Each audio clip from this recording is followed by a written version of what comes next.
Good morning, everybody. Hope everybody's doing well. This is another edition of Story Time. This one's actually pretty good.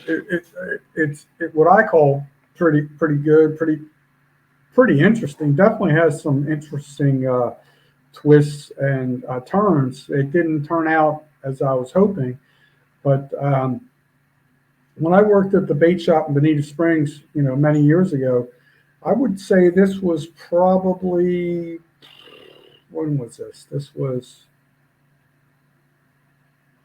2000.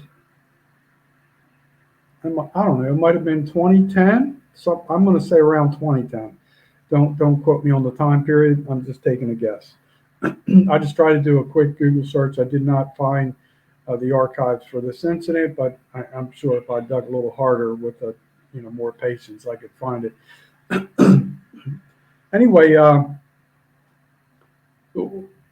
was definitely. I've always grown up. I'm definitely a man of routines, rituals, I guess you could say. And one thing I would do every morning. I don't do it today's times, but I would go to Dunkin' Donuts, get a cup of coffee, cream and sugar, in case anybody wants to send me one. It's got to be Dunkin' Donuts coffee, and then I would buy the daily newspaper. So I'm working with this older guy who I mentioned him before in a story named Chick, and I want to say this was the Sunday paper. Don't quote me on this, but I'm, I'm pretty sure it was a Sunday paper because I didn't always buy it every day, but I thought it. I don't know, but it was such a long time ago. But anyway, the so I'm reading through the paper, and then what they have down here they call it the local section. Um, they have like a crime report, incident report type thing or whatever. But they had a special feature on a a bank in Naples, Florida. Naples is a really big area, but it was Immokalee Road.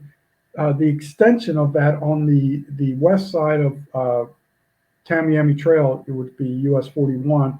Is called like 111th Avenue North or something like that. But it's basically the same road, just different name on two sides. So on that other side of the intersection, there was and still is a bank there. I, I'm pretty sure it's a Wells Fargo now. It may have been a Wells Fargo at that time. I think at some point in time it did transition to another name. So I think when this story took place, it was called Wells Fargo, but everything else is accurate and still valid to the story. So I'm looking at reading this article, and the article was about someone who placed a fake skimmer outside of an ATM at this bank, and then they had a surveillance video. It's crazy, like these banks. Every time you see like a photo or something like from share with it's always real grainy. It's like you would think I don't know why it's like that, but so I'm looking at this photo and I'm like, man, this guy looks really familiar. I'm like, this guy looks really, and I'm thinking because we have so many customers that come into the bait shop at when I worked there, and it was a very popular place. I'm thinking, maybe this is a customer, and it was just crazy. I can't believe I was this dumb, but thank God with the assistance of Chick, we realized who we were looking at. So I kept looking at it. I bet I looked at this for over an hour because it was really stumping me. And I finally said to Chick, I said, do me a favor, look at this picture. Does that look like anybody to you? And he goes, yeah, Rick. And I'm like, oh my God, bingo, big light bulb goes off in my head, right? So we worked with a guy named Rick, he was born and raised in New Jersey. He in the past he had shared some little bit shady stories, so never really liked him. He was real cocky, kind of like not kind of arrogant, was very arrogant. Worked in the restaurant business, all over different bars as like a bartender, stuff like that. So anyway, so I'm looking at this. They had this photo of a guy with like a floppy fishing hat. I think, what do they call those? Not the ghillie. The boonie. I think it's called a boonie hat, and it's not a bucket hat. It's a little bit wider brim. I think it's called a boonie hat. So anyway, so I'm looking at that photo, and the person in the photo had a very slight bit of like growth, like whatever you call that. What do they call that? Like 5 o'clock shadow or something like that. But so when he says that, I take that picture because there was a picture of Rick, the guy we worked with, on the board. We had like a big cork board. It was a fishing like a brag board. So I put that picture, I folded over and put it side by side, and they look like twins, other than uh, the the the facial hair.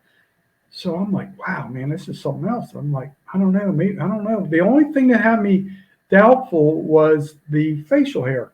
Plus, Rick, I have never known Rick to wear um, a hat at that time. He was kind of like a pretty boy, I guess you could say, and he was always clean cut. So I'm still thinking, maybe it's not him, whatever.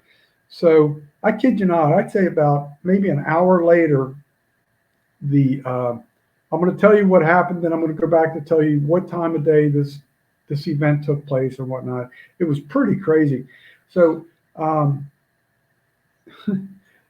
the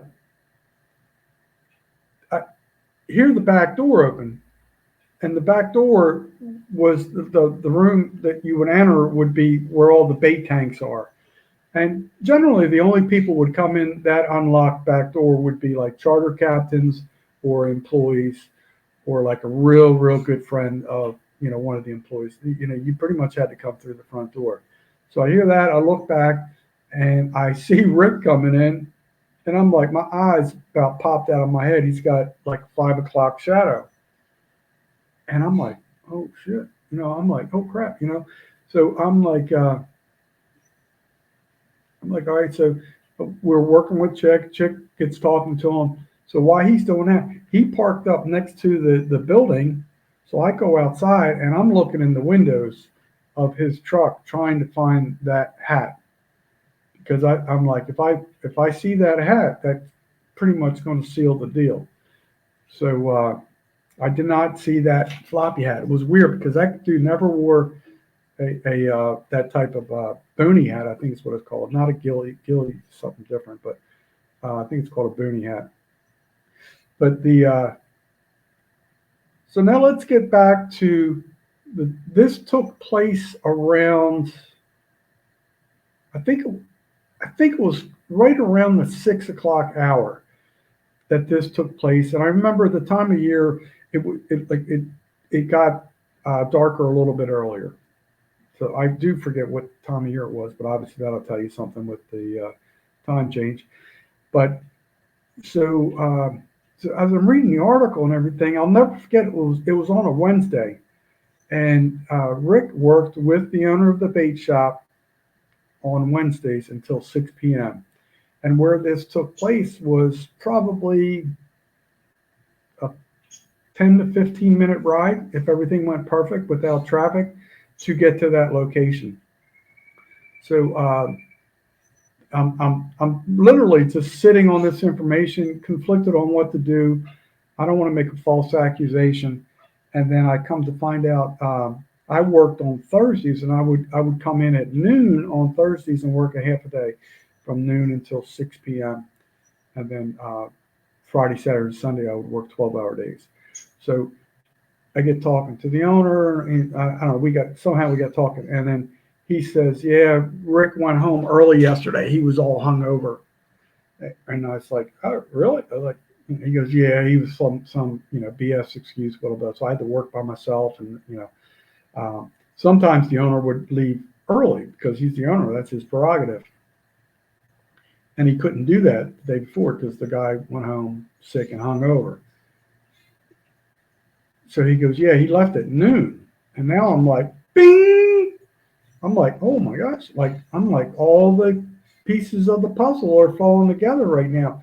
Now, Rick's mom, Rick had a really nice mom. She was from New Jersey, lived in New Jersey, but she was like I guess like a seasonal resident at times, So she was going back and forth. At that time, she had some cancer issues, and I'm pretty sure at that time she was dying of cancer.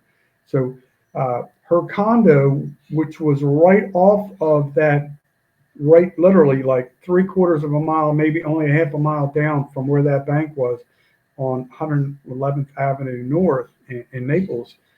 Uh, they had like a boat slip, so that's where he stored his. He had a little flats boat, maybe like a 20-footer or something like that.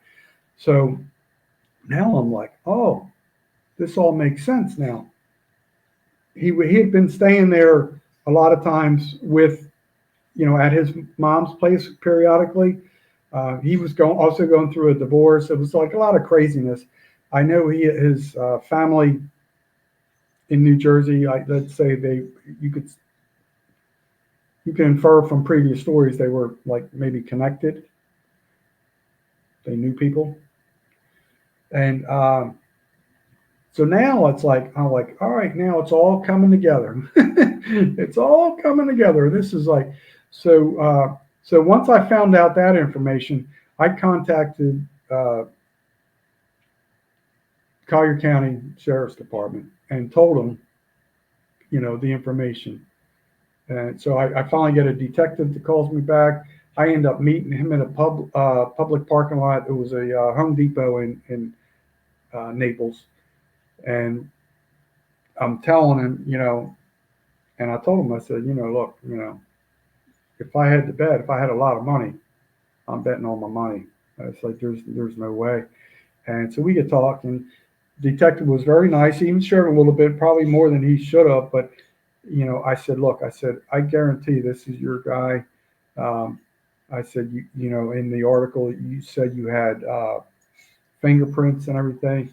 And then the detective proceeds to say, he goes, yeah, but unfortunately, he goes, it was a very, very poorly made skimmer, and it was made of wood, and they could not extract any good fingerprints from the wood skimmer. So I said, look, dude, I said, I'm sure he had to research this on his computer or something like that. I told him, what street he lived on. I didn't know the exact address, but I gave him all the information. And I even tried following up later, and they nothing ever happened. I don't know if they ever interviewed the guy. They never followed up and told me all that, but I know he never got arrested for that, which I thought was a crying shame because it sucks when you try and do the right thing and you don't get the right result. But that was crazy. It was just like you talk about a small world. I don't know how many people live in Lee and Collier County but combined. I know if I had to guess, it's I don't know at least 1 million people. I have no idea the population down here. I know there's a lot, especially certain times of year. So to realize you're reading an article and you're working with the perpetrator, alleged perpetrator, that's pretty crazy. It's like, and it's because it's a small bait shop where I worked at that time. So I just wanted to share that story. It's not a comical one. It's true crime basically. Um, it just didn't work as I had hoped. I'm not looking to get people in trouble, but if somebody's guilty of something crazy like that, obviously they have bigger dreams. If it was successful, I'm sure it would have continued and become a bigger uh, crime wave in either of the counties. Anyway, so I appreciate you listening. Uh, Joe Bain Tackle always appreciates everything you do to support this channel. And we want to remind you always know your legal limits. Peace out, folks, and always look out for